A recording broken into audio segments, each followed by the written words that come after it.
बिस्मिल्लाहिर्रहमानिर्रहीम। अस्सलाम वालेकुम students, I hope you are well. So बेटे आज हमने मेडिसिन का जो है चैप्टर 2 उसको स्टार्ट करना है, इन्फेक्शियस डिसीज़ेस। ठीक है, तो इसमें हम डिफरेंट इन्फेक्शियस डिसीज़ को देखेंगे।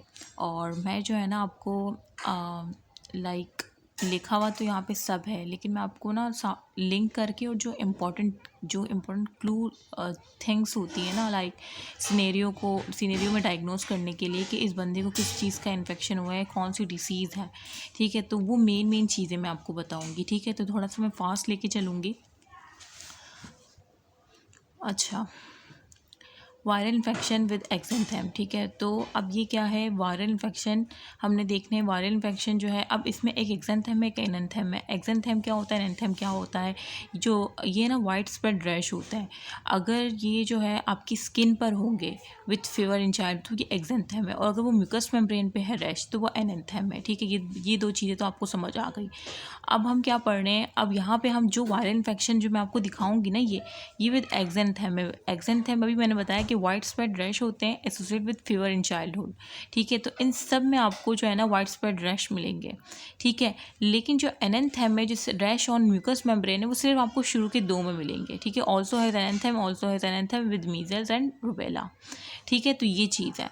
तो वायर सब वन बाय वन हम पढ़ते हैं। ठीक है, बाकी इसमें ये लिखा हुआ है कि जो मैटरनल एंटीबॉडीज़ होती है ना, वो बच्चे को जो है ना शुरू के 6 से 12 महीने प्रोटेक्ट कर पाती है। उसके बाद फिर उसको नीड होती है इम्यूनिटी की। ठीक है, अच्छा, फिर वो वैक्सीन के थ्रू हम करवाते हैं। अच्छा, उसके बाद आ जाओ, सबसे पहले हम पढ़ते हैं मीजल्स, जो वायरल इन्फेक्शन विद एक्जेंथेम पढ़ रहे हैं हम। ठीक है, अब इसमें 5 आ जाते हैं, measles, rubella, Paro virus B9, human herpes virus 6 and 7, chicken pox and shingles. अच्छा, इसमें शुरू के 2 और ये लास्ट वाला इंपॉर्टेंट है, लेकिन बीच वाले को भी मैं थोड़ा बहुत बता दूंगी। अच्छा, मीजल्स सबसे पहले तो आपको पता होना चाहिए कि इसका एजेंट क्या है, कोजिंग एजेंट क्या है। तो RNA पैरामिक्सो वायरस है। ठीक है, ये आपको पता होना चाहिए कि RNA पैरामिक्सो वायरस है। अच्छा, ठीक है, तो मीज़ल्स को शायद उर्दू में खसरा भी कहते हैं। ठीक है, तो एजेंट इसका क्या है, RNA पैरामिक्सो वायरस है, और इंक्यूबेशन पीरियड इसका 6 to 19 डेज़ है, और mode of transmission respiratory droplet है। अब देखो, इंक्यूबेशन पीरियड से परेशान नहीं होना। इंक्यूबेशन पीरियड लिटरली मैं भी एक दफ़ा बस पढ़ लेती हूँ, क्योंकि इंक्यूबेशन पीरियड मुझे तो नहीं लगता कि मुझे याद रह जाए सबका, अगर मैं याद भी कर लूँ। ठीक है, तो बस आप लोगों ने बस ये एक दफ़ा पढ़ लो कि भाई 60 to 90 में भी ऑप्शन ऐसे आए कि आपको जहन में रह जाए कि हाँ 6 to 19 ऐसा समथिंग मीजल्स का था। तो इस तरह से मैं ये नहीं कह रही कि इसको 100% याद करो, बस एक दफ़ा पढ़ लो। ठीक है, मैं ये कहती हूँ कि भाई जो चीज़ इंपॉर्टेंट नहीं है ना, उसको भी एक दफ़ा पढ़ लो। मे भी एक सिनेरियो में कोई ना कोई आपको वहाँ से कोई क्लू मिल जाए और आप डायग्नोस कर सको, अपने ऑप्शन तक पहुँच सको। ठीक है, बाकी जो इंपॉर्टेंट होता है उसको तो मैं बता देती हूँ कि इसका आपने याद रखना है। जिस तरह से आपने इस एजेंट को याद रखना है कि RNA पैरामिक्सो वायरस है, और दूसरा मोड ऑफ ट्रांसमिशन किसके थ्रू ट्रांसफ़र होता है, तो रेस्पिरेटरी ड्रॉपलेट के थ्रू ट्रांसफ़र होता है। ठीक है, अब क्लिनिकल फीचर जो है ना, प्रोडोम जो है 1 से 3 डेज़ होता है। प्रोडोम का क्या मतलब होता है, ये एक वार्निंग फेज़ होता है। ठीक है, वार्निंग फेज़ होता है, इसमें ना अर्ली साइन एंड सिम्टम आते हैं। प्रोडोम का मतलब ये है। अब इसको यार 1 से 3 डेज़ का होता है, और जो निमोनिक दी है ना, वो हार्श सी साउंड, लाइक सी से कफ होगा, कोराइजा होगा, रनी नोज होगा, कंजक्टिवाइटिस होगा। तो ये 3 सी याद रखना है इसमें मिजल्स में ना, कि कफ खांसी होगी, और रनी नोज होगी जिसे कोराइजा कहते हैं, कंजक्टिवाइटिस। ठीक है, कंजक्टिविटा की क्या होगी, इन्फ्लेमेशन होगी। आइटिस आ रहा है ना, तो इन्फ्लेमेशन होगी। और एनेंथेम मैंने क्या कहा है, ऑल्सो हैज़ एनेंथम होता है, रैश ऑन म्यूकस मेम्ब्रेन भी होता है। तो वो कौन सा होता है, म्यूकस मेम्ब्रेन पे कॉप्लिक स्पॉट होता है। अब कॉप्लिक स्पॉट पता है किस तरह से होता है, ये जो है ना, ये एक बीच में वाइटिश होता है, और जो साइड पे होता है ना, मेरे पास यहाँ पे कलर नहीं है, यहाँ पे जो मैं ये कर रही हूँ ना, ये रेड होता है। आउटर क्या होता है उसका, एरेथमा मतलब रेड होता है, और बीच में वाइट होता है। तो ये कॉप्लेक्स स्पॉट होता है, जो कि बकल म्यूकोजा पे आपको मिलेगा। ठीक है, तो यही चीज़ आगे भी लिखी हुई है कि these are small white spots surrounded by erythema. मतलब जैसे मैंने कहा कि रेड बीच में वाइट होता है, बाहर से जो है ना वो रेड होता है, एरिथमा होता है, और बकल म्यूकोजा। और ये जो है पैथोग्नोमिक मीजल्स के, मतलब ये एक साइन है। ठीक है, मीजल्स का। एनेंथ है, अब ये एक्जेंथेम क्या है, ये आपने एनेंथेम देख लिया, कॉप्लेक्स स्पॉट याद रखना है। एक्जेंथेम क्या होता है, मैक्यूलो पेपुलर रैश होता है, जो कि हेड से स्टार्ट होता है और नीचे तक जाता है, स्प्रेड टू डाउनवर्ड। मतलब हेड से, फिर फेस पे, फिर ट्रंक पे, इस तरह से ना ऊपर से नीचे तक जाता है, और ये फेड्स भी इसी मैनर में होता है। Rash fade in same manner from head downward. ठीक है, अब इसकी जो मोस्ट कॉमन कॉम्प्लिकेशन है वो ओटाइटिस मीडिया है। ठीक है, उसके बाद नमूनिया, इंसेफेलाइटिस, मोस्ट कॉम्प्लिकेशन, और sub acute sclerosis sclerosing panencephalitis है, rare late complication, measle do not cause congenital abnormality. अच्छा, मेन चीज़ आपने ना कॉम्प्लिकेशन तो पढ़ ली, जो मेन चीज़ याद रखनी है कि मोस्ट कॉमन कौन सी है, ओटाइटिस मीडिया। दूसरा जो मेन चीज़ है कि मीजल्स कभी भी कंजेनाइटल एब्नॉर्मलिटीज कॉज नहीं करवाता। अब इसकी जो दूसरी मतलब इसका जो दूसरा भाई कह लो या जो भी कह लो, वो भी रुबेला है, ठीक है। मीजल्स का भाई जो है वो रुबेला है, जिसे जर्मन मीजल्स कहते हैं, और वो 3 डे मीजल्स होता है, मतलब सिर्फ 3 दिन में होता है और 3 दिन के बाद रिजॉल्व हो जाता है, ठीक है। और ये जो है ना, वो आरएनए जो मीजल्स था वो आरएनए पैरामिक्सोवायरस से था। ये किससे होता है, आरएनए वायरस, टोगा वायरस। और मैंने यही ट्रिक बनाई थी, अपनी फ्रेंड्स को भी बताई थी कि रूबी की टोपी, ठीक है। रूबी एक लड़की है, उसकी टोपी, ठीक है। तो रूबी मतलब रुबेला, आर से रूबी, ठीक है। और उसकी टोपी मतलब ये कौन से वायरस से होता है, आरएनए वायरस से तो होता है, लेकिन कौन सा, टोगा वायरस। इंक्यूबेशन में 15 से 20 दिन होता है। Mode of transmission same respiratory droplet की तरह होता है, ठीक है। इन्फेक्टिव 10 डेज बिफोर 2 वीक्स, आपको छोड़ दो। अच्छा, ठीक है। तो बस आपने ये याद रख लिया कि रुबेला ये मीजल्स का भाई है, जिसे रुबेला कहते हैं। रूबी की टोपी एजेंट क्या है, टोगा वायरस है। जर्मन मीजल 3 डेज मीजल होता है। स्पाइरी ड्रॉपलेट सेम जो प्रोडम इलनेस होती है, इसमें सेम जैसे एक डिसीज़ में होता है कि फीवर, मेलेज, लिम्फोडेनोपैथी। अच्छा, इसमें आपने फीवर, मेलेज तो एक मतलब जब भी कोई इन्फेक्शन डिसीज होता है तो ये साइन तो कॉमन है ना, तो इसमें आपने जो क्लू याद रखना है वो क्या है, लिम्फोडेनोपैथी इस करेक्टरिस्टिक्स है, ठीक है। ये आपने याद रखना है, जो कि सबोसिटल पोस्ट ग्रुप पे होता है। बस आपने ये याद रखना है कि लिम्फोडेनोपैथी होती है इसमें। और इसमें जो ना फ्रॉचहेमर स्पॉट होता है, उसमें कौन सा था मीजल में, कॉप्लेक्स स्पॉट। और जो मीजल्स का जो भाई है रुबेला, उसमें कौन सा है, फॉर्चहेमर स्पॉट है, ठीक है। कि स्मॉल पिटिकल लीजन्स होते हैं सॉफ्ट पेलेट पे, जबकि कॉप्लेक्स स्पॉट जो थे वो बक्कल म्यूकोजा पे थे, ठीक। और बाकी सेम एग्जाम थे, इसमें भी मीजल की तरह होता है कि मैक्रोपेपरश होता है from head to downward, same manner में फेड होता है, सेम एज मीजल्स।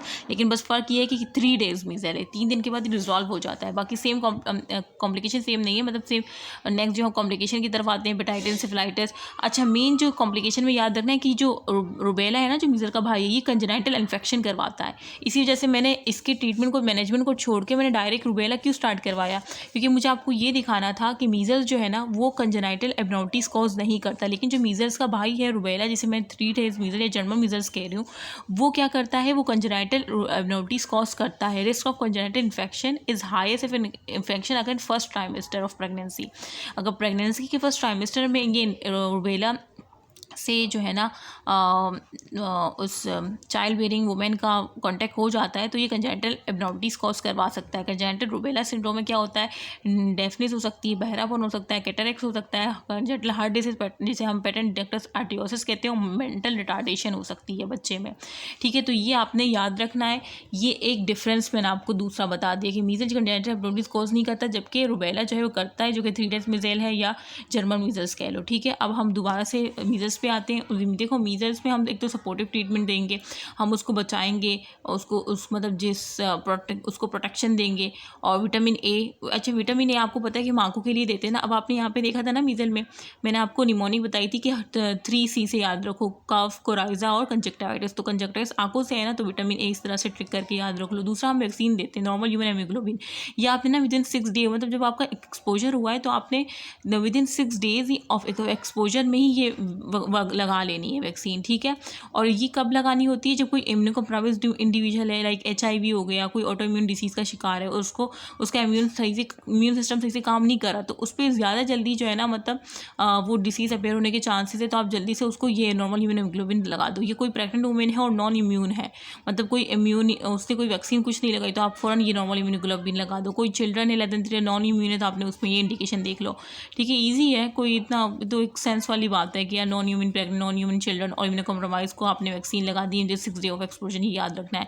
प्रिवेंशन जो है ना, वैक्सीनेशन जो है ना, at 12 to 15 month after birth लगाई जाती है। आपको अभी मैंने शुरू में बताया कि जो मटरनल एंटीबॉडी होती है ना, बच्चे को 6 से 12 महीने तक प्रोटेक्ट करती है। उसके बाद बच्चे को वैक्सीनेशन की नीड होती है, तो आप हमेशा आफ्टर बर्थ 12 से 15 महीने ही वैक्सीनेशन करते हैं, ठीक है, जो कि लाइफ टेनेटेड वैक्सीन होती है, ठीक है। और उसको हम जो होती है ना आपकी वैक्सीन, वो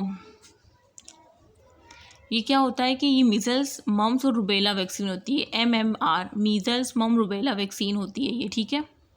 तो बस कुछ भी नहीं, आपने सपोर्टिव ले लिया, विटामिन ए दे दिया आँखों के लिए जैसे, और नॉर्मल ह्यूमन हेमोग्लोबिन दे दिया आपने, ठीक है, 6 डे ऑफ एक्सप्लोरेशन। और ये जो है ना क्या करता है, बोल करता है अटैक ऑफ मीजल्स को इफेक्टिवली, और इसमें किस में देना है, मिनकम्प्रोमाइड धोनी में। और बाकी वैक्सीनेशन आपने कर दी, वैक्सीनेशन कौन सी, मीजल मम्स रुबेला की वैक्सीन आपने लगा देनी है, ठीक है, और 12 से 15 में, बस ये है। और जो रुबेला है जिसमें मैंने 3 डेज मीजल्स बताया है, और सेम बाकी सेम सारी चीज़ें हैं, लेकिन इसका नाम रुबेला है और जर्मन मीजल्स कहते हैं, 3 डेज मीजल्स क्या कह लो। उसमें RNA पेरामॉक्स होता है, इसमें टोगा वायरस है, और रिस्पायरेटरी टॉपिक सेम जो है ना ट्रांसमिट रिस्पायरेटरी टॉपिक, यहाँ पे 3 C's का कफ, कोराइजा और कंजक्टिवाइटिस। और यहाँ पे क्या है कि लिम्फेडोनोपैथी आपने याद रखना है। वहाँ पे जो है एनेंथेम कॉम्प्लेक्स स्पॉट था, यहाँ पे क्या था, फ्रोचहैमर स्पॉट था। बाकी सेम एक्जेंथेम मैक्रोपोलर रैश होता है, head to from head to downward, और फेड भी सेम है सारा, बस वहाँ पे ओटाइटिस मीडिया मोस्ट कॉमन है यहाँ पे आपने जो है ना। और यहाँ पे कंजेनिटल ब्लडीज नहीं होती मीजल्स में, डू नॉट को यहाँ पे कंजेनिटल कॉज होती है, ठीक है, अगर फर्स्ट ट्राइमेस्टर में प्रेगनेंसी में इसका हो जाए। डायग्नोस में हम रुबेला स्पेसिफिक IgM देते हैं, ठीक है। एलेजा जो है ना टेस्ट के जरिए जब हम करते हैं, IgM आ गई तो एक्यूट इन्फेक्शन है, IgG हो गई तो मतलब क्रॉनिक इन्फेक्शन की तरफ जा रहा है। और सेम हमने यहाँ पे भी प्रिवेंशन के लिए क्या है, मीजल मम्स और रुबेला वाली वैक्सीन देनी है, सेम एज मीजल और वुमेन चाइल्ड बेलिंग तमाम प्रेग्नेंट वुमेन को देनी, और ट्रीटमेंट बाकी सपोर्टिव होगा, बाकी सब कुछ सेम है, ठीक है। कोई भी इसमें मुश्किल वाली बात थी नहीं, मैंने बिल्कुल एक डिफरेंस करके याद करवाया है आपको, और जो मेन चीज़ें थी वो मैंने बता दी, ठीक है। कुछ रखो या ना रखो, जो डिफरेंस बताया है बार बार 2-3 दफ़ा उसको याद रख लेना। अच्छा, बाकी ये जो है ना ये इतना इम्पोर्टेंट नहीं है 5th डिसीज़ और 6th डिसीज़, लेकिन मैं करवा देती हूँ, ठीक है। एरिथमा इन्फेक्टियोजम में क्या है, ये 5th डिसीज़ कहते हैं, और इसका एजेंट पारोवायरस B19 है, ठीक है। इंक्लूशन 14 से 21 दिन नाई भी याद रहे, खैर है, ये याद रखो कि एरिथमा इन्फेक्टियोजम जो है ना वो उसका एजेंट क्या है, पारोवायरस B19, जो कि 5th डिसीज़ है। और इसमें जो एक्जेंथेम होता है ना वो स्लैप चीक सिंड्रोम होता है। अच्छा, सुबह में ही मैंने बैठ के इसकी एक ट्रिक बनाई है, 5 रुपये मांगा और स्लैप पड़ा।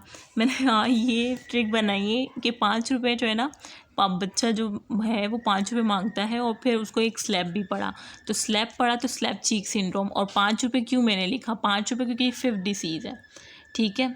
और ये पारो वायरस, हाँ पारो ना पारा कहते हैं ना, पारा हमेशा 5 का होता है ना, इस तरह से याद रखो कि पारा 5 तो पारो वायरस का एजेंट है, और 5 रुपये मांग रहा है, तो पारा 5 और 5 रुपये सब 5-5 से स्टार्ट हो रहा है, तो पारो वायरस एजेंट और 5 रुपये 5th डिसीज़ है। 5 रुपये मांगा और फिर उसको स्लैप पड़ा, मतलब एक चांटा पड़ा, तो वो स्लैप चीक, उसके चीक पे ही पड़ेगा ना, स्लैप चीक सिंड्रोम। तो एक्जेंथेम में ये याद रख लो, ठीक है। और बाकी आप आगे बढ़ोगे इंशाल्लाह, हेमेटोलॉजी में करवाऊंगी, तो उसमें प्लास्टिक क्राइसिस जो है ना वो आपकी पारो वायरस B19 की वजह से ही होती है, ठीक है, जो कि कौन सी डिसीज़ करवाता है, एरिथमा इन्फेक्टियोजम करवाता है, जो कि 5th डिसीज़ है। अब आप लोग कभी भी नहीं भूलोगे, अल्लाह, मैं तो पता नहीं क्या फास्ट करवाने के चक्कर में ना मैं बहुत ख़राब वर्डिंग बोल रही हूँ, सॉरी फॉर डैट। अच्छा ठीक है, तो मैंने ये ट्रिक बनाई है, आई होप कि अच्छी ट्रिक बनाई हो, वैसे मुझे तो काफ़ी अच्छी लगी और मुझे याद रह जाएगा, इससे पहले मैंने इसकी ट्रिक नहीं बनाई थी। तो अब आपको याद हो गया कि भाई एरिथमा इन्फेक्टियोजम 5th डिसीज़ है, पारोवायरस B19 किस तरह से एजेंट इन्फेक्ट, देखो जब स्लैप पड़ेगा तो उसकी वो जगह लाल हो जाएगी ना, तो एरिथमा हो जाएगा, ठीक है। इस तरह से इसके 5 रुपये मांगा बच्चे ने और स्लैप पड़ा, तो स्लैप चीक सिंड्रोम, उसकी चीक पे स्लैप पड़ा, तो इस वजह से इस बीमारी को एरिथमा इन्फेक्टियोजम कहते हैं, क्योंकि वो रेड हो जाएगी। और 5 रुपये मांगा तो 5th डिसीज़ भी कहते हैं, बस। और ये इसमें दूसरी ये बात याद रखना कि ये प्लास्टिक क्राइसिस, ये मेन चीज़ें हेमेटोलॉजी में भी पढ़ोगे तो समझ पाएगी, इसकी सपोर्टिव ट्रीटमेंट होती है, और बाकी छोड़ दो। अच्छा, उसके बाद है एक्जेंथेम सेबेटम क्या होती है, देखो इसको भी मैंने अभी इसके साथ ही ट्रिक बनाई थी। मैंने लिखा कि सबा जो है ना, सबा को हमने जो है ना रोज़ दिया, इस तरह से मैंने ट्रिक बनाई है कि सेबेटम है ना, तो सबा को हमने ना रोज़ दिया, फूल दिया, तो इसको रोज़्यूला भी कहते हैं। एक्जेंथेम जो ये सेबेटम है ना, इसको हम रोज़्यूला भी कहते हैं। और साथ में जब सबा को एक तो रोज़ दिया, एक तो रोज़्यूला से याद रखोगे, दूसरा जो है ना इसमें ना मैक्यूलर पेपरोस रोज़ कलर लाइक होता है, तो इसमें जो एक्जेंथेम होता है ना वो रोज़ कलर राइस होता है। तो रोज़ से 2 चीज़ें याद रखनी है, एक तो रोज़ कलर मैक्यूलर पेपरोस एक्जेंथेम है, दूसरा इसको रोज़्यूला भी कहते हैं सेबेटम को। और सबा ऐसे आ रहा है ना, तो ये 6th डिसीज़ है, ठीक है। तो ये 3 चीज़ें इस तरह से लिंक कर रही है। और एजेंट याद रख लेना कि ह्यूमन हर्पिस वायरस 6 और 7 है, ठीक है। ठीक है। तो ये एजेंट याद रख लेना कि एरिथमा सेबेटम जो मेन चीज़ है कि ह्यूमन हर्पिजॉइड 6 और 7 से कॉज होता है। इसका दूसरा नाम जो है, इसका नाम एरिथमा सेबेटम है, यानी सबको रोज, तो रोज दूसरा नाम इसका रोजीला है और रोज कलर होता है। बाकी फीवर तो सब में ही होगा ना, डिसीज़ है तो इतनी होती है फिर, और वो रिजॉल्व, इसको नहीं भी याद रखो। खैर जो मेन चीज़ है मैंने बता दी। गेनसाइक्लोवर, जाहिर सी बात है एंटीवायरल तो एसाइक्लोवर, गेनसाइक्लोवर, ये सारी एंटीबायोटिक आएगी। ठीक है, तो मेन चीज़ मैंने बता दी है, होप कि आप लोग को समझ आ गए हो। ठीक है, अच्छा उसके बाद ये इंपॉर्टेंट है, वेरिसिला ज़ूस्टर वायरस ना। वेरिसिला ज़ूस्टर वायरस, अच्छा मैंने वैसे कहा था कि मैं फास्ट चलूँगी, लेकिन शायद मैं स्लो चल रही हूँ। वेरिसिला ज़ूस्टर वायरस जो है ना, पहले तो आपको ये पता होना चाहिए कि है क्या वेरिसिला ज़ूस्टर वायरस। ये एक डीएनए एनवेलप वायरस है, ठीक है, डीएनए और एनवेलप वायरस है।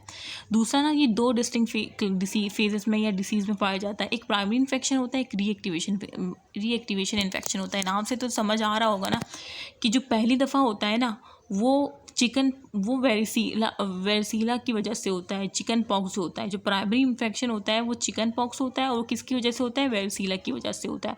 और यही वेरिसीला जब dorsal root of ganglion of sensory nerve में छुप जाता है, अपने आप को छुपा लेता है कि मुझे जो है ना इम्यून सिस्टम किल ना कर दे, तो जब वो छुप जाता है, जब वो मौका पाता है ना कि हाँ बॉडी का इम्यून सिस्टम अब कमज़ोर हो गया है, अब मुझे अपनी जो है ना वो जो डॉनपन है वो दिखाने का मौका मिल गया है।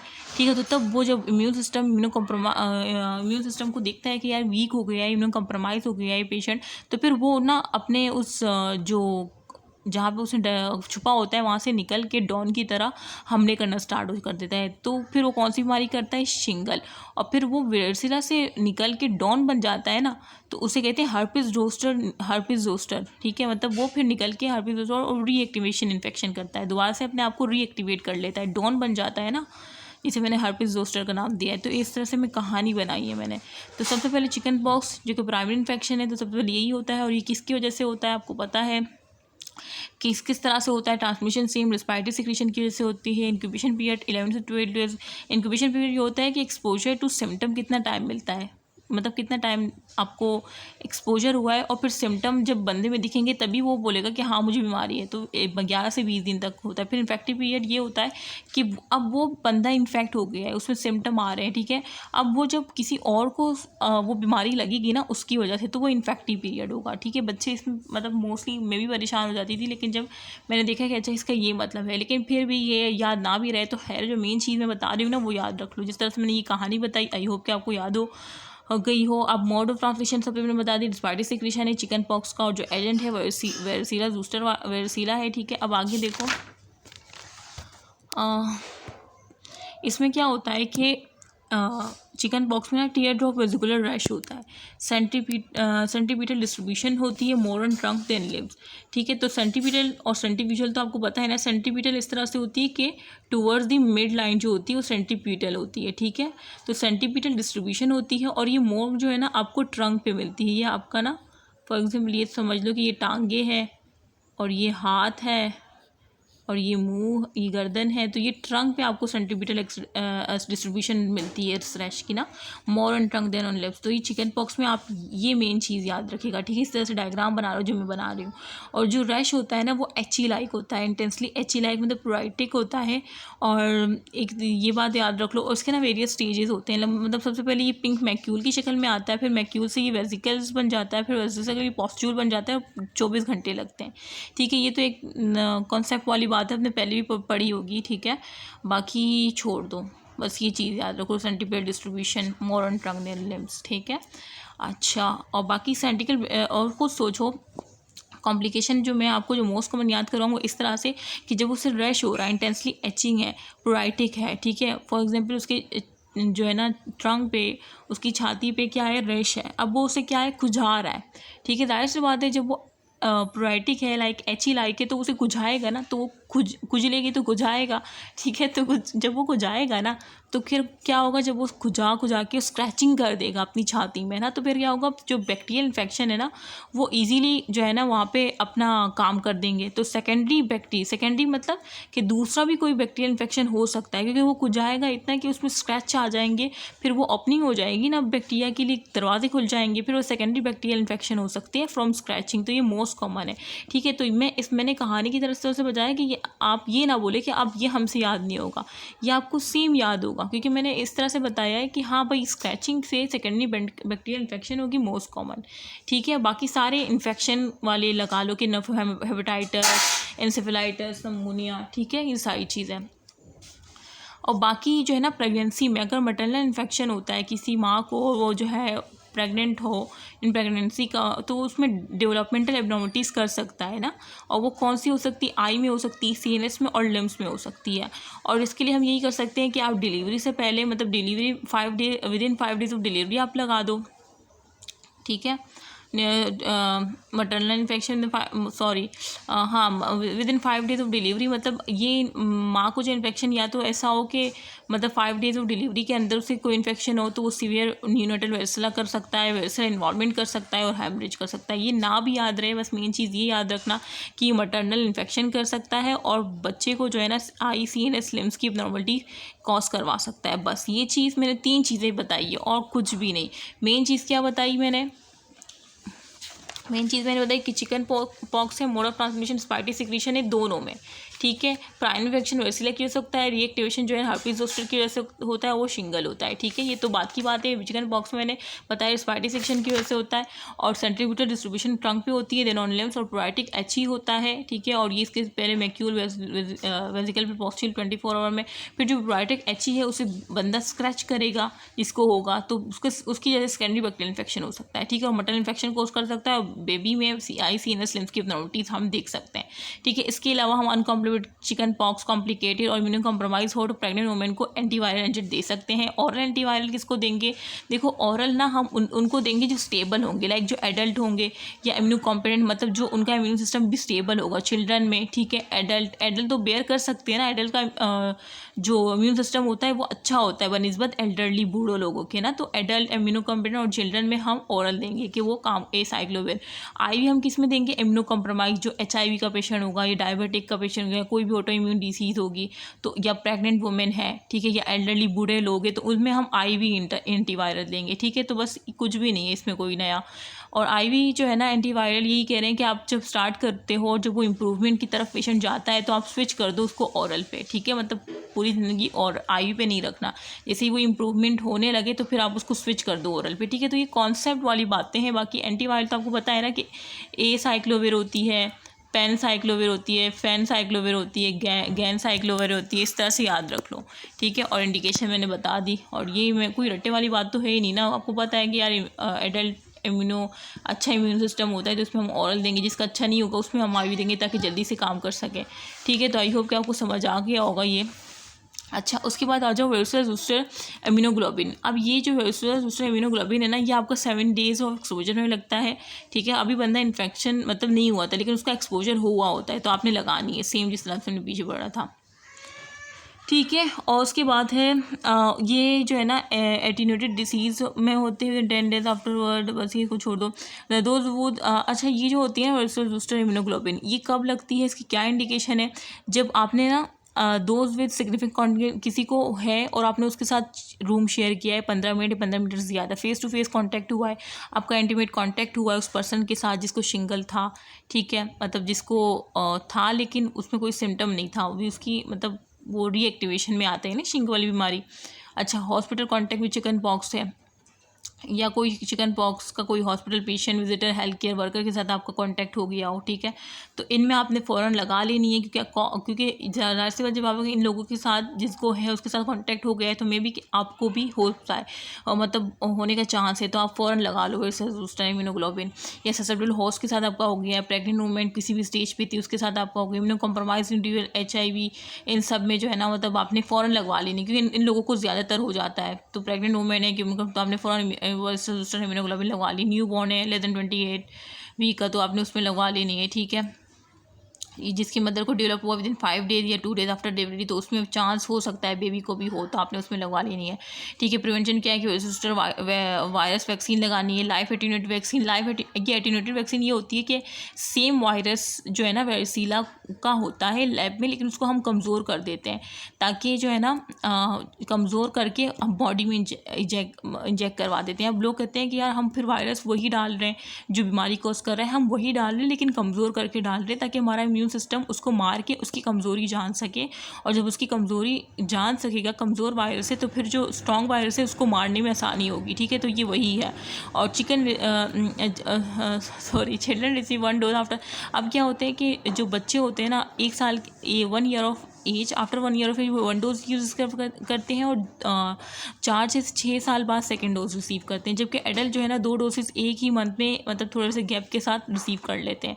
जिस तरह से अभी हम ओपीडी में जब, मतलब हमारा ओपीडी में फ़र्स्ट टाइम जब था, तो हमसे यही कहा था कि आप लोग जो है ना, कोई हेपेटाइटिस का पेशेंट आता है, कोई HIV का आता है, तो कोई वो एड्स का होता है ना, तो आप लोग ना करें ट्रीट, तो आप HOs को बुला लिया करें। उन्होंने हमसे यही कहा, या डॉक्टर को बुला लिया करें, क्योंकि उनको पता है कि हम अभी जो है ना, हमें इतना नहीं प्रिकॉशन हम नहीं कर सकते जितना कोई जो एक्सपीरियंस डॉक्टर कर सकता है। और हमसे कहा कि आपने वैक्सीन भी लगवानी है हेपेटाइटिस की, क्योंकि यहाँ पे हर तरह के पेशेंट आते हैं। कुछ तो ऐसे होते हैं जो कि बताते भी नहीं है कि हमें ये बीमारी हुई है पहले, लेकिन फिर वो जब हम पूछते हैं कि इस तरह से हुआ, तो कि हाँ मुझे खून की उल्टियाँ आई थी, ये हुआ, तो हम समझ जाते हैं।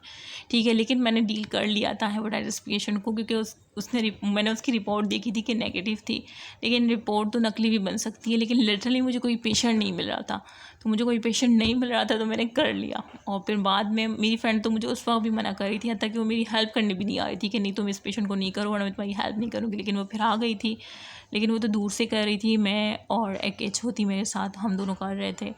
लेकिन खैर वो अल्लाह मालिक है, बेशक कोई ऐसा अभी तक तो कुछ नहीं हुआ, इंशाल्लाह आगे भी कुछ नहीं होगा, लेकिन एहतियात करनी चाहिए। ठीक है, तो ये बस आपने बस ये याद रखना कि 7 डोज एक्सपोजर लगानी चाहिए, और ये सारी इंडिकेशन थी जो मैंने आपको बता दी। अच्छा, शिंगल जो इसका जो रीएक्टिवेशन हो जाता है, सेम देखो वैसा booster vice after primary infection के बाद क्या हो जाता है कि वो डॉर्मेंट हो जाता है डोर्सल रूट गैंग्लियन में ना, सेंसरी नर्व के।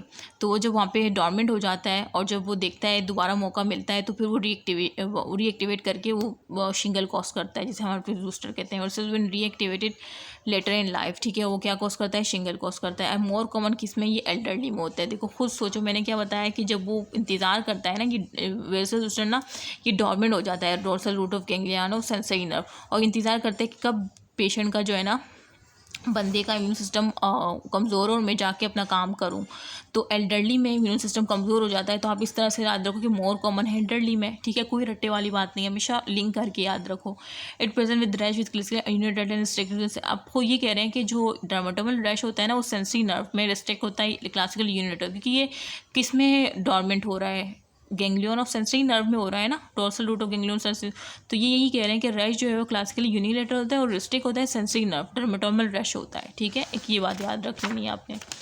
अच्छा, दूसरा आपने जो ये याद रखना है कि जो डर्मेटोम्स होते हैं ना, ये थोरेसिक डर्मेटोम्स होते हैं, ठीक है, मतलब छाती पर होते हैं ये, और ये सिवियर एब्डोमिनल पेन होता है। ये ना भी याद रखो, बस तो पढ़ लो, ठीक है। उसमें ऑप्थेल्मोटिक ट्राइजेमाइनर और कॉर्नियल अल्सरेशन ब्लाइंडनेस हो जाती है, ठीक है। अगर ये उसमें ट्राइजेमाइनर को इन्वॉल्व करता है ऑप्थेल्मिक डिवीजन उसकी, तो ऑप्थेल्मिक डिवीजन आंखों को सप्लाई करती है ना, तो कॉर्नियल अल्सरेशन और ब्लाइंडनेस भी आपको देखने को मिल सकती है। अब इसमें 2 है, एक रमसी हैंड सिंड्रोम याद रखना। इसमें क्या होता है कि अगर वो वायरस जेनिकुलेट गैंग्लियन को इन्वॉल्व कर जाए तो फेशियल पैल्सी मिलेगी पेशेंट में, और लॉस ऑफ टेस्ट और बकल अल्सरेशन एप्सिलेटर मिलेगी एक तरफ की, और क्या होगा, साथ में वेजिकुलर रैश होगा।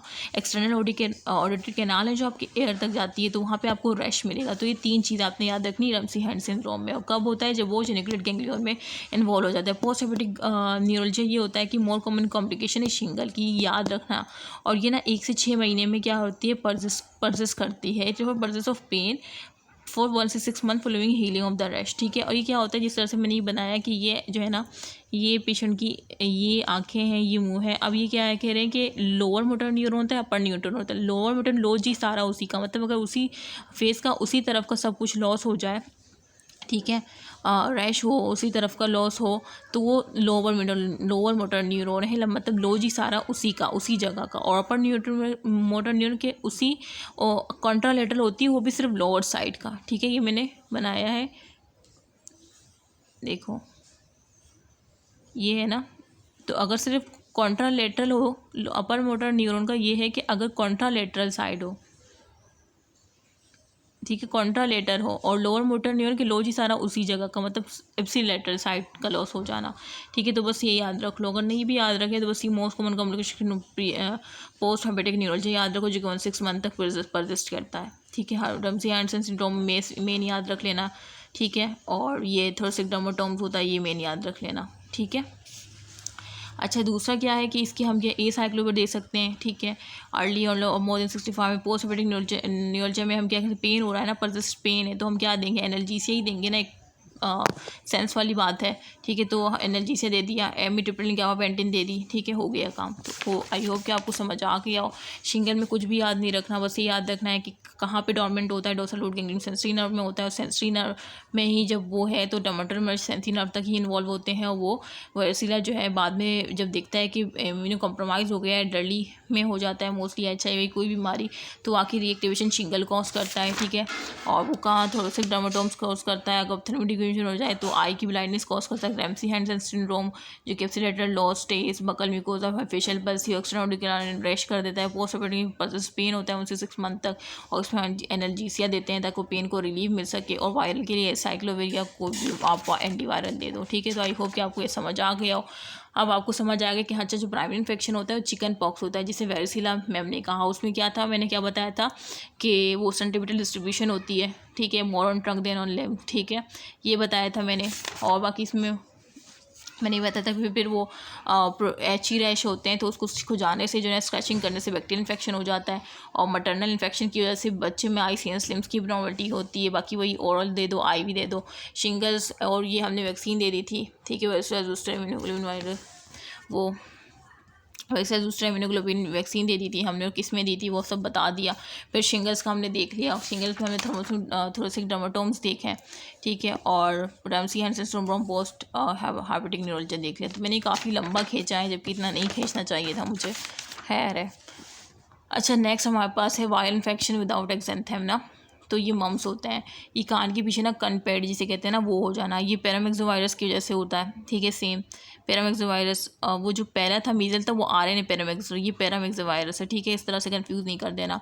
इसमें क्या होता है कि देखो मम्स में P आ रहा है ना, तो पैरोटिड ग्लैंड की इन्लार्जमेंट आपको मिलेगी, और बाकी सेम देखो ये नॉन स्पेसिफिक वो है सिम्टम के फीवर, मेलेज, हेडेक, ठीक है। ये इसमें ये तो सब में आपको मतलब एक नॉन स्पेसिफिक है, जो स्पेसिफिक है वो यही है कि टेंडर पे जो स्पेसिफिक होते हैं ना उसको मैं बार बार रिपीट करती हूँ, ठीक है। देखो मम से P आ रहा है तो पैरोटिड ग्लैंड की इन्लार्जमेंट जो होगी वो बायलेटरल होगी 75%, ठीक है, बायलेटरल, ये हमेशा याद रखना।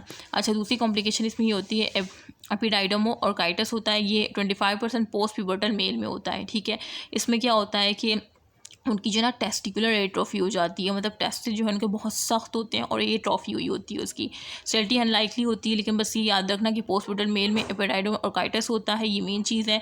और बाकी मेनिंजो एन्सेफेलाइटिस जो है मोस्ट कॉमन कॉम्प्लिकेशन है, ये भी याद रख लो। देखो मम से M है ना, तो मम से मेनिंजो, तो इसकी मोस्ट कॉमन कॉम्प्लिकेशन ये है। बाकी ऑफराइटिस, पेनिक्राइटिस, और ओवरी की इन्फ्लेमेशन हो सकती है, एबॉर्शन हो सकता है कि फर्स्ट ट्राइमेस्टर और प्रेगनेंसी में मतलब उस मदर को या उस वुमेन को हो जाए तो एबॉर्शन भी हो सकता है, माँ को, ये सब चीज़ें। बस मेन चीज़ मैंने जो एन्सेफेलाइटिस और पोस्ट प्यूबर्टल मेल में 25% एपिडाइडम और काइटिस मिलता है, जो कान के पीछे कन पेड़े हो जाना मम्स कहते हैं उसको, ठीक है, और टेंडर, ये चीज़ है। बस मेन चीज़ मैंने बता दी। और मम जो है ना स्पेसिफिक IgM यानी एक्यूट इन्फेक्शन में IgM में मिलता है ना, बस क्लिनिकल डायग्नोसिस कुछ था इसमें, कुछ भी नहीं था, नाम में ही काम था। देखो मम्स है तो मोस्ट कॉमन कॉम्प्लिकेशन वो मेनिंजो और एन्सेफेलाइटिस है कॉम्प्लिकेशन, और ये पैरामिक्सोवायरस की वजह से होता है। P से पैरोटिड ग्लैंड इन्लार्जमेंट बायलेटरल 75%, और P से पैरामिक्सोवायरस, ठीक है, सारी चीज़ें नाम में ही है। और एपिडाइडम और काइटस याद रख लो, ठीक है, जो मेल्स में होता है,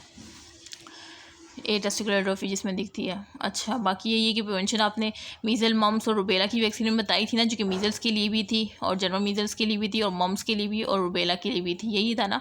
तो ये वैक्सीन आपने लगा दी। बाकी सपोर्टिव और काइटस जो है ना विद बेड जो मतलब जो टेस्टिकुलर एट्रोफी हो रही है और पेन भी होता है मेल्स को ना इसमें, क्योंकि वो बहुत सख्त होते हैं, उनको पेन होता है।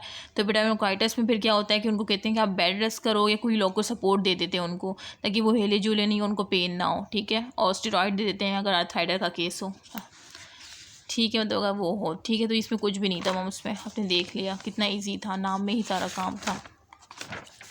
अच्छा, उसके बाद आ जाओ इन्फेक्शन मोनोन्यूक्लियोसिस, क्या है ये। तो इन्फेक्शियस मोनोन्यूक्लियोसिस में कुछ भी नहीं है, नाम में ही काम है। इसमें भी मैं आपके इसी के नाम में ना सब कुछ बता दूंगी। देखो इन्फेक्शियस में ई आ रहा है, तो एजेंट एप्सन बार वायरस है, याद हो गया, जो कि गामा हर्पिस वायरस है। ना भी याद रहे ई है तो एप्सन बार वायरस याद, हमेशा याद रखना, ठीक है। अच्छा, मोड ऑफ ट्रांसमिशन देखो, मोनो है ना, मोनो मी एम फॉर मू, ठीक है, मतलब किसिंग डिसीज है ये, स्लाइवा के थ्रू और एरोसल के थ्रू होता है, ठीक है। मोड ऑफ ट्रांसमिशन मोनो है ना, मोनोन्यूक्लियोसिस, मोनो मतलब लाइक आप लोग समझिए मोनो का मतलब है मुंह, ठीक है, एम फॉर मुंह और एम फॉर मोनो, तो किसिंग डिसीज़ की या स्लाइवा की जैसे ये ट्रांसमिशन इसकी होती है, ठीक है। ये दो चीज़ आप याद रखो, नाम में ही था, एप्सन बार वायरस ई और एम फॉर किसिंग मुंह से हो रही है तो किसिंग डिसीज स्लाइवा एरोसल के थ्रू होती है। अच्छा, अब देखो मुंह के थ्रू हो रही है ना स्लाइवा एरोसल, तो मुंह के बाद हलक आता है ना दूसरा, तो फेरेंजाइटिस आपको इसमें मिलेगा, मेन चीज़ फेरेंजाइटिस। मुंह के बाद हलक आता है तो फेरेंजाइटिस, फेरिंग्स की इन्फ्लेमेशन मिलेगी, और फेरिंग्स की इन्फ्लेमेशन जब मिलेगी ना तो उसकी वजह से एयरवे ऑब्स्ट्रक्ट होगा। जाहिर सी बात, एक चीज़ जब इन्फ्लेम होगी तो क्या होगा, वहाँ पे एडीमा हो जाएगा, ठीक है। जब फेरेंजियल एडीमा होगा तो वहाँ पे जो एयरवे होगी वो क्या हो जाएगी, ऑब्स्ट्रक्ट हो जाएगी, जाहिर सी बात है, ठीक है। तो ये इस तरह से मैंने लिंक करके बताया है आपको। और बाकी सर्वाइकल लिम्फोडेनोपैथी याद रख लो, स्प्लीनोमेगाली याद रख लो अगर याद रह सकता है, लेकिन ये चीज़ें तो लाजमी है जो मैंने उस पर स्टार बनाया है, ठीक है। और बाकी हाँ, ये याद रखना है कि एम्पिसिलिन जो लेते हैं ना उनसे जो सोर थ्रोट हो जाता है 80 to 90%, ठीक है। तो एंटीबायोटिक भी मतलब इसमें इंड्यूस करवा सकती है रैश। अच्छा, बाकी वही splenic rupture, thrombocyte, splenic rupture मतलब इसमें स्प्लीनोमेगाली है ना, तो हम पेशेंट को कहते हैं कि आपने हार्श एक्टिविटी लाइक भागने वाली कोई स्पोर्ट में स्ट्रेनस एक्टिविटी नहीं करनी, क्योंकि आप स्प्लीनिक रप्चर भी मतलब स्प्लीनिक आपका स्प्लीन भी रप्चर हो सकता है। बाकी न्यूरोजेनिक एक्स लाइक, अच्छा ये याद रखो, एप्सन बार वायरस अभी आगे पढ़ोगे हेमेटोलॉजी में, तो ये मेलिग्नेंसी से एसोसिएट होता है। नेजोफेरेंजियल कार्सिनोमा हो सकता है इसमें, बर्केट लिम्फोमा हो सकता है, प्राइमरी सीएनएस लिम्फोमा हो सकता है, हॉजकिन डिसीज़ हो सकती है, ठीक है। ये सब आप आगे पढ़ोगे इंशाल्लाह, तो ये सारी कार्सिनोमा मेलिग्नेंसी भी कोस कर सकता है, ये बात याद रखना और इन दोनों को याद कर लेना, बर्केट को और नेजोफेरेंजियल कार्सिनोमा को। और बाकी डायग्नोसिस में एटिपिकल लिम्फोसाइटोसिस मिलेगी, CD8 T लिम्फोसाइट एक्टिवेट होंगे, ग्लैंडुलर फीवर सेल्स मिलेगा, ठीक है। और हेड्रोफाइल एंटीबॉडीज़ मोनोस्पॉट टेस्ट से आप डिटेक्ट कर लोगे, बस यही है उसमें। बाकी एक्यूट इन्फेक्शन आपको IgM मिलेगा, ठीक है। तो आपको ये याद रखना होगा, एटिपिकल लिम्फोसाइटोसिस, CD8 और ग्लैंडुलर फीवर सेल्स और हेड्रोफाइल एंटीबॉडीज़ की मैं कोई ट्रिक नहीं बना पाई, लेकिन ये आपको याद करना होगा, ठीक है। बाकी मैंने इसके नाम में ही सब कुछ बता दिया, ठीक है। और देखो ट्रीटमेंट वही हो कि सपोर्टिव है, स्टेरॉइड दे दो, अगर फेरेंजियल एडीमा बहुत सीवियर है तो आपने स्टेरॉइड दे देनी है, और न्यूट्रल इन्वायरमेंट के लिए भी आपने ये सब दे देना है स्टेरॉइड ना। और बाकी वही कहने के स्टेनलेस एक्टिव से वो करो, क्योंकि स्प्लीनोमेगाली जो है ना वो मज़ीद वर्स कर सकती है, आपको रप्चर हो सकता है, स्प्लीनिक रप्चर हो सकता है, ठीक है। तो बस इसमें मैंने ये बताया कि इन्फेक्शन में ई है, एप्सन बार वायरस है, मुंह से हो रही है, मोनोन्यूक्लियस मुंह से मतलब किसी भी स्लाइवा की वजह से होती है, और मुंह के बाद हलक आता है तो फेरेंजाइटिस, फिर उसके बाद इन्फ्लेमेशन होते होते वो चीज़ जो है ना फेरेंजियल एडीमा में कन्वर्ट हो गई, फिर वो ऑब्स्ट्रक्शन करेगी। बाकी इसकी मेलिग्नेंसी एप्सन बार वायरस से हो रहा है तो ये मेलिग्नेंसी भी कॉज कर सकता है, nasopharyngeal, Burkitt, primary CNS, Hodgkin disease, ठीक है। और बाकी आपने एटिपिकल लिम्फोसाइटोसिस याद रखनी, ग्लैंडुलर फीवर सेल्स इन्वॉल्व होते हैं, हेड्रोफाइल एंटीबॉडीज़ किस तरह से डिटेक्ट होती है बाय मोनोस्पॉट टेस्ट, ठीक है। तो यहाँ तक हो गया आपका ये भी। ये जो थे ना ये आप विदाउट एक्जेंथेम पढ़ रहे हो, ठीक है, मतलब इसमें कोई रैश आप नहीं देख रहे, मम्स में भी आपने कोई रैश नहीं देखा, वही वायरल इन्फेक्शन था, और इन्फेक्शन मोनोन्यूक्लियोसिस में भी आपने विदाउट एक्जेंथेम है ना ये, तो ये मैं इस वजह से बता रही हूँ क्योंकि EMQ आ जाते हैं, फिर वो आप लोगों ने उसको पढ़ा तो होता है, फिर वो मेन हेडिंग भूले होते हो। अच्छा, उसके बाद है डेंगी शायद इसका लास्ट है ना। अच्छा, डेंगी में आपने क्या याद रखना है, इसको थोड़ा मैं फोकस कर दूँगा पहले। देखो डेंगू में ये होता है कि पहले तो नॉर्मल डेंगू होता है, उसके बाद हेमरेजिक फीवर होता है, ठीक है। फिर जो है ना क्या होता है कि फेटल डेंगू हो जाता है, वो शॉक सिंड्रोम में चला जाता है, ठीक है। ये भी आगे 1 by 1 बताऊंगी, ऐसे लिखा था तो मैं बता दिया। 7 to 8 days इसका इंक्यूबेशन पीरियड होता है, ये भी आगे लिखा है। देखो डेंगू है ना, डेंगू मतलब कहाँ से किससे स्टार्ट हो रहा है, D से स्टार्ट हो रहा है, ठीक है।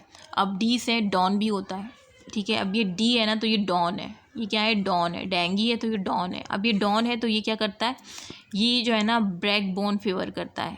मतलब ब्रेक बोन फीवर मतलब क्या हड्डी तोड़ देता है। डॉन होता है ना, तो वो डॉन क्या करता है, लोगों की हड्डियाँ तोड़ देता है, जो बात नहीं मानता उनकी हड्डियाँ तोड़ देता है। तो ये ब्रेक बोन फीवर करता है। तो एक तो मेन चीज़ डेंगी से आपने डी, और डी क्या है, डेंगी क्या है, डॉन है अपने इलाके का, और वो ब्रेक बोन फीवर करवाते हैं, मतलब वो लोगों की हड्डियाँ तोड़ देता है, ब्रेक बोन फीवर। ये मेन चीज़ आपने याद रखनी है। देखो यहाँ ब्रेक बोन फीवर करता है, जनरलाइज पेन होता है, हत्ता कि आई मूवमेंट पे भी पेन होता है, ठीक है। जब वो आई मूवमेंट कर रहे होते हैं ना, तो उस पर उनको पेन होता है, क्योंकि ब्रेक बोन फीवर करता है, इतनी जो है ना वो कर देता है। अच्छा, अब एजेंट देख लेना है कि फ्लेवी वायरस से ये कॉज होता है, ठीक है। फ्लेवी वायरस मतलब डॉन है तो सब जो है फ्लाई करते हैं, इससे दूर भागते हैं फ्लेवी वायरस, इस तरह से याद रख लो। और इसके ना प्रिंसिपल वेक्टर जो है मॉस्किटो एडीज है, जिप्टा है। मोस्ट कॉमन जो है आर्थ्रोपोड बोन वायरल इन्फेक्शन है ये ह्यूमन में। बाकी इंक्यूबेशन 2 से 7 डेज़ है, ठीक है। ये मेन चीज़ था। बाकी ये malaise, headache for 2 days, fever, अल्सर्जा, हेडेक, ये तो मतलब एक नॉन स्पेसिफिक है। सोर थ्रोट होगा। जो मेन चीज़ मैंने बताई कि डॉन है ये लोगों की हड्डियाँ तोड़ देता है, तो ब्रेक बोन फीवर करवाता है, ठीक है, तक हाई मूवमेंट में भी पेन होती है। और लेक्रमेशन होती है, वोमिटिंग, रेटिव ब्रेडिकार्डिया, लिम्फोडेनोपैथी, ठीक है। मेन चीज़ ये है जो कि नहीं भूलना। अच्छा, उसके बाद इसका ना टॉर्निकेट टेस्ट, क्या कह रही हूँ, टॉर्निकेट टेस्ट होता है। इसमें क्या होता है कि हम जो है ना बीबी कफ होता है ना, उसको इन्फ्लेट कर देते हैं उस पॉइंट तक जहाँ पे सिस्टोलिक ब्लड प्रेशर और डायस्टोलिक ब्लड प्रेशर तक हम ले जाते हैं, और 5 मिनट तक हमने लेफ्ट करना होता है। आर्म पे करते हैं ना, तो फिर वहाँ पे ना आपको क्या होगा, पेटी की नज़र आएगी, ठीक है। और ये माइल्ड फॉर्म होगी, और ये किसको शो करेगी, कैपिलरी फ्रेजिलिटी को और थ्रोम्बोसाइट। लेकिन ये नॉन स्पेसिफिक, कोई स्पेसिफिक टेस्ट नहीं है कि petechiae occur in the arm in the BP cuff inflated to a point between systolic blood pressure and diastolic for left fine. तो पेटी आपको मिल सकती है, अगर मिल गई तो इसका मतलब कि कैपिलरी फ्रेजिलिटी इंडिकेट करती है, और थ्रोम्बोसाइटोपिनिया में प्लेटलेट कम है, ठीक है। नॉन स्पेसिफिक टेस्ट है। फीवर आपको 7 से 8 दिन में होगा, और सेटल बैक फीवर होगा, ठीक है। सेटल बैग मतलब कैसे लगोगे, डॉन ने ना सैंडल ना आपके बैक पे मार दी है, ठीक है, इस तरह से। क्रिटिकल फेस 3 से 7 दिन में होता है। इसमें हेमरेजिक फीवर हो जाता है, क्रिटिकल है ना, तो हेमरेजिक फीवर आपको देखने को मिलता है, ठीक है। इसमें हेमरेजिक डेंगू फीवर होता है, उसके बाद शॉक में चला जाता है। ज़्यादा से बाद जब हेमरेज होगा तो उसके बाद क्या होगी, शॉक की कंडीशन हो जाएगी। रैश 1 से 2 दिन में रैश आ जाता है, जो कि मैकुलर प्रेशर और मॉर्बिलिफॉर्म रैश होता है, ठीक है, जो कि ब्लंच कर जाता है उन प्रेशर पे। ये बात यार 1 से 2 दिन में तो आपको रैश मिलेगा। और इसके अलावा फिर 3 से 7 दिन में ना आपको क्रिटिकल फेस हेमरेजिक फीवर मिलेगा, ठीक है, जिसके बाद शॉक में चला जाएगा बंदा ना। और फिर 7 से 8 दिन में आपको सैडल बैक फीवर मिलेगा, ठीक है, इस तरह से रिवर्स। अच्छा, उस डेंगू हेमरेजिक फीवर्स क्या होता है, ये सीवियर फॉर्म डेंगू का होता है, बहुत ज़्यादा सीवियर केस होता है ये। और इसमें ये होता है कि 1 से 2 की सीक्वेंशियल इन्फेक्शन हो रही है, इस वजह से डिफरेंस डेंगू सी होता है, इस वजह से ये हेमरेजिक फीवर स्टार्ट हो जाता है डेंगू का। और बाकी ये थ्रोम्बोसाइटोपिनिया, हेमरेज तो होगा ना, क्योंकि हेमरेजिक फीवर है, हेमरेज होगा। हेमरेज के बाद क्या होगा, ब्लड लॉस से हाइपरटेंशन हो जाएगी ना, हाइपरटेंशन भी कम हो जाएगा। सेलुलोटिक फेलियर क्या होगा कि पर्मरी फ्यूजन हो सकती है, ठीक है। और एसआईटी में हाइपोएल्बुमिया, जब हाइपोएल्बुमिया होगा मतलब एल्बुमिन का लेवल कम हो जाएगा, तो फ्लूइड एक्युमुलेशन हो जाएगी ना अराउंड प्लोरल कैविटी, तो प्लोरल फ्यूजन हो जाएगी, एसआईटीज हो जाएगी, ठीक है। और डिस्पाइट रिसेस सिंड्रोम भी हो जाएगा। तो ये सारा लिंक करता है, सारी चीज़ें लिंक करती है, ठीक है। तो मैंने बता दी कि किस तरह से याद रखना है। सीबीसी में ल्यूकोपिनिया, थ्रोम्बोसाइटोपिनिया मिलेगा आपको। Confirm test for rise and IgG antibody titre में आपको आईजीजी बहुत ज़्यादा रेस मिलेगी। और डेंगू आरएनए पीसीआर करोगे तो आपको वायरस आरएनए मिल जाएगा, डिटेक्शन डी वो डेंगू हो जाएगी, ठीक है। इसके अलावा ट्रीटमेंट सिम्टोमेटिक है, लेकिन एंटीवायरल इफेक्टिव, और एस्पिरिन शुड भी अवॉइडेड करनी है। क्यों एस्पिरिन अवॉइड करनी है, क्योंकि ऑलरेडी हेमरेज है, ब्लीडिंग रिस्क बढ़ सकता है, ठीक है। वॉल्यूम डिस्प्लेसमेंट करनी है, क्योंकि हेमरेज हुआ है ना सर, वॉल्यूम कम हुआ है बॉडी का, ब्लड लॉस हुआ है, तो वॉल्यूम रिप्लेस करो, ब्लड ट्रांसफ्यूज करो पेशेंट में, शॉक के पेशेंट में, ठीक है। इसके बाद शॉक होता है ना कि वो ब्लड वॉल्यूम डिप्लीटेड हो जाता है। और दूसरा आपने कोई इसके लिए कोई वैक्सीन नहीं है, लेकिन डेंगू NS1 जो है ना एंटीजन इनिशियल टेस्ट है। और फिर उसके बाद आफ्टर 1 वीक आपने क्या करना है, आईजीजी जो कि क्रॉनिक को बताएगा आपको फेस, और आईजीएम एक्यूट बताएगा एंटीबॉडी, ये भी है। और उसके बाद नोजिया वोमिटिंग रैश मिलेगा, पॉजिटिव टॉर्निकेट मिलेगा आपको अलॉन्ग विथ फीवर, जो कि सैडल बैक फीवर था। और आपने प्लेटलेट ट्रांसफ्यूजन तब करनी है जब लेस देन 10,000 हो, ठीक है, तब आपने करनी है। और अलार्म साइंस की यही थ्रोम्बोसाइटोपिनिया, प्लेटलेट की जब कम होंगे तभी तो ब्लीडिंग होगी ना, तो प्लेटलेट कम है इसी वजह से ब्लीडिंग हो रही है, हेमरेजिक फीवर हो रहा है, ठीक है। तो जो अलार्म साइन है वो थ्रोम्बोसाइटोपिनिया है, एक्यूट हेपेटाइटिस है, ठीक है, हेपेटाइटिस है, इस वजह से तो हाइपोएल्बुमिया हो रहा है, उस वजह से फिर प्लोरोनेफ्रिजन एसाइटीज़ हो रही थी, ठीक है। वो सारी चीज़ें, ठीक है। तो मैंने सब कुछ लिंक करके बताया है, मैं एक दफ़ा फिर से बता देती हूँ। डेंगी, डी फॉर डॉन, ये जो है ना लोगों की हड्डियाँ तोड़ देता है, ब्रेक बोन फीवर करवाता है, ठीक है। और लोग फिर भागते हैं, फ्लेवी वायरस से एजेंट है, एडिस एजिप्टा मोस्ट कॉमन वेक्टर है इसका, ठीक है। और ये आपको पता है कि most common arthropod born viral infection है। और बाकी ये सारे नॉन स्पेसिफिक वे जो आपको पता होना चाहिए, फीवर, हेडेक, एथल्जिया, हेडेक, क्रॉनिक और टेस्ट पैटिकी अक्कर हो जाती है, ठीक है, जब इन्फ्लेट करते हैं 5 मिनट के लिए। और कैपिलरी फ्रिजिडिटी, थ्रोम्बोसाइटोपिनिया को शो करता है, थ्रोम्बोसाइटोपिनिया में प्लेटलेट कम है, ठीक है। तो अब मैंने बताया है क्या पहले 1-2 दिन में रैश आता है, फिर 3 से 7 दिन में क्रिटिकल फेज जिसमें हेमरेजिक फीवर होता है, ठीक है, मतलब ब्लीडिंग होती है। और फिर वो उस ब्लीडिंग के बाद जब वो एक होती है फिर वो शॉक में चला जाता है, ठीक है। इस वजह से तो हमें थ्रोम्बोसाइटोपिनिया मिल रहा है ना, क्योंकि प्लेटलेट कम है, इस वजह से तो ब्लीडिंग हो रही है। फिर 7 से 8 में सैडल बैक फीवर होता है, ठीक है। तो ये इस तरह से आपने याद रख लेना है। और ये मैंने बताया कि सीवियर फॉर्म है डेंगू की ये, और ये 2 से ज़्यादा सिक्वेंशियल इन्फेक्शन की थ्रू भी हो सकता है। और फिर मैंने बताया कि थ्रोम्बोसाइटोपिनिया होगा, हेमरेजिक फीवर है ना, प्लेटलेट कम है, इस वजह से तो हेमरेजिक फीवर है। तो थ्रोम्बोसाइटोपिनिया तो आपको मेन मिलेगा, ल्यूकोपिनिया, डिस्टर्बेल फेटी, आर्थराइटिस, हेमरेज मिलेगा, हाइपरटेंशन, ये सारा मतलब एक ही बात है। हेमरेजिक फीवर है ना, हेमरेज मतलब कि ब्लीडिंग हो रही है, ब्लीडिंग हो रही है इसका मतलब क्या है कि प्लेटलेट कम है, थ्रोम्बोसाइटोपिनिया है, ठीक है। थ्रोम्बोसाइटोपिनिया इस वजह से ब्लीडिंग हो रही है, ब्लीडिंग हो रही है तो हेमरेज लीक होगी ना, हेमरेज हो रहा है, ब्लड लॉस हो रहा है तो हाइपरटेंशन भी कम ही होगा ना, और हाइपोएल्बुमिया हो रहा है, ठीक है। तो क्या हो रहा है, साइटिस प्लोरल फ्यूजन हो रहा है, ब्लड वहाँ पे जमा हो रहा है, साइटी वो प्लोरल फ्यूजन हो रही है, ये सारी चीज़ें हो रही है। एक्यूट रिस्पिरेटरी डिस्ट्रेस सिंड्रोम है, सीवीसी में ल्यूकोपिनिया, थ्रोम्बोसाइटोपिनिया मिलेगा, यही मिलेगा ना प्लेटलेट कम है तो सीवीसी में पता चल जाएगा प्लेटलेट कम, इस वजह से हेमरेजिक फीवर हुआ है। आईजीजी मिल जाएगा, पीसीआर करके तो आरएनए वायरस मिल जाएगा आपको, ये बहुत वो महंगा टेस्ट होता है पीसीआर, ठीक है। तो ये सिम्टोमेटिक है। बाकी आप एस्पिरिन क्यों दोगे, क्योंकि एस्पिरिन तो ऑलरेडी ब्लड को वो कर देगा, ब्लीडिंग का रिस्क करवा देगा, तो उसमें ऑलरेडी ब्लीडिंग हो रही है तो एस्पिरिन अपने अवॉइड कर ली है, अवॉइड कर लेनी है। और बाकी हेमरेज है, ब्लड लॉस हुआ है, हेमरेजिक फीवर है तो आपने वॉल्यूम रिप्लेसमेंट करना है, ब्लड ट्रांसफ्यूजन करनी है पेशेंट को, वरना वो शॉक में चला जाएगा, वो मतलब उसको क्रिटिकल डेथ हो सकती है उसकी वजह से हम फ़ौरन करवानी है ये ब्लड ट्रांसफ्यूजन। और उसका प्लेटलेट 10,000 से कम है तो हमें प्लेटलेट ट्रांसफ्यूजन भी करवाना है। अलार्म साइन हमने क्या बताया कि थ्रोम्बोसाइटोपिनिया, प्लेटलेट कम है तो मजीद वर्स हो सकती है, तो हमने ये अलार्म साइन है का एक्यूट हेपेटाइटिस भी, और उसकी कोई वैक्सीन नहीं है। इनिशियल टेस्ट आपने डेंगू NS1 करवा लिया, एंटीजन का टेस्ट, और फिर आफ्टर 1 वीक के बाद आपने सीरम IgG जो कि क्रॉनिकली शो करेगा, IgM एक्यूट एंटी उसको शो करेगा, ठीक है। सीवियर वो बाकी यही रैश और फोजिक टर्निकर जो कि मैं बता दी, और लॉन्ग फिर ये सारी चीज़ें। आई होप कि आप समझ आ गया, और मैंने कहा दूसरी दफ़ा भी रिपीट कर दिया है। तो ये हमने वायरल इन्फेक्शन विदाउट एक्सेंथेम जो थे इसमें 3 थे। फर्स्ट हमने मम्स पढ़ लिया, ठीक है, और इन्फेक्शन मोनोन्यूक्लियोसिस जो कि नाम में ही काम था, तीनों का, डेंगू का भी नाम में ही काम है, ठीक है। इस तरह से मैंने बताया कि नाम में ही काम आपको समझ आ जाए। उसके बाद आ जाए बैक्टीरियल इन्फेक्शन। तो बैक्टीरियल इन्फेक्शन को मैं नेक्स्ट वीडियो में स्टार्ट करवा दूँगी कि मेरी हिम्मत ख़त्म हो गई है, मेरा मोबाइल जो है ना हाथ में है और मुझे पेन हो रहा है, मज़ीद मुझसे नहीं पकड़ा जा रहा, ये मैं नेक्स्ट में करवा दूँगी, ठीक है, इंशाल्लाह। तो अगर आपको ये सीरीज़ अच्छी लग रही है ना तो मुझे कमेंट करके बताइएगा ताकि मैं इसको कंटिन्यू कर सकूँ, क्योंकि मेरे लिए वाकई मुश्किल है, एग्ज़ाम्स करीब है और मैं ये वीडियोस भी शूट कर रही हूँ। सो मुझे अपनी दुआ में ख़ासकर याद रखेगा कि अल्लाह मुझे हिम्मत दे, ताकत दे कि मैं मज़ीद जो है ना कोशिश करूँ कि 1 वीक में मेडिसिन करवा दूँ, साथ में सर्जरी का भी करवा दूँ, ठीक है, इंशाल्लाह। दुआओं में याद रखेगा। और 5 पेपर भी मैं चाह रही हूँ करवा दूँ, लेकिन टाइम ही नहीं है, टाइम इतना शॉर्ट है, तो दुआ कीजिएगा कि टाइम एक्सटेंड हो जाए, कि मैं कर पाऊँ आपके लिए सारी चीज़ें, वीडियोस अपलोड कर पाऊँ, और मुझे अपनी दुआ में ख़ासकर याद रखेगा।